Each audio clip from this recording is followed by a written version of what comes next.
हाँ ये लड़का, बैठिए तो। बच्चों, यहाँ आज हम जोड़ का क्रम विनिमय नियम तथा गुणा का क्रम विनिमय नियम क्या है इसके बारे में समझेंगे। क्रम विनिमय नियम दो ही पर लागू हो सकता है, एक जोड़ पर और एक गुणा पर। घटाव और भाग पर नहीं लागू हो सकता है। जैसे बेटा यहाँ 15 गुने 2 बराबर क्या होगा 30, या इसको पलट करके लिखते हैं 2 गुने 15 तो फिर क्या होगा 30। यानी यह हुआ गुणा का क्रम विनिमय नियम, और उसके बाद और जोड़ का क्रम विनिमय नियम भी होगा।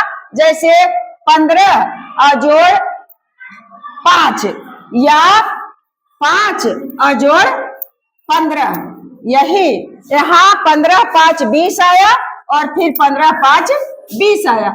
इसके पहले जो बताया वो गुणा का क्रम विनिमय नियम था, और यह जो है जोड़ का क्रम विनिमय नियम। यही तो है जोड़ का क्रम विनिमय नियम और गुणा का क्रम विनिमय नियम। तीसरा में नहीं हो सकता है।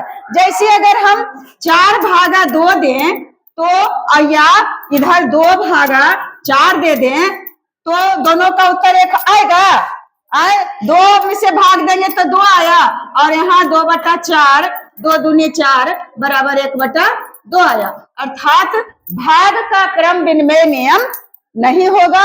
जब होगा तो जोड़ का क्रम विनिमय नियम होगा और गुणा का क्रम विनिमय नियम होगा।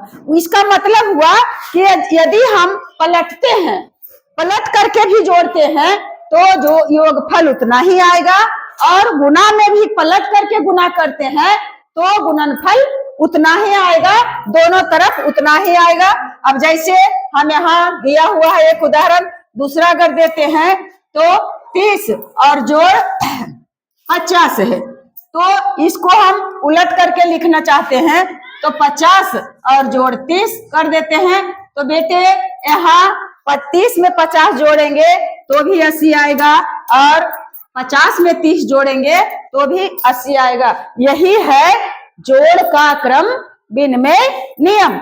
मुझे ऐसा लगता है कि हाँ, अंक बड़ा बड़ा असंख्या हो सकता है, लेकिन इसका और कोई दूसरा तरीका नहीं है कि पलटने के बाद भी हमको योगफल उतना आता है और इधर से भी उतना ही आता है।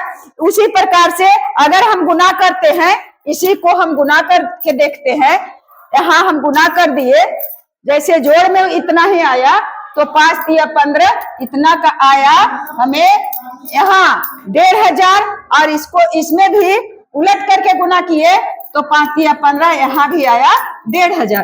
तो यह हो गया गुना का क्रम विनिमय नियम।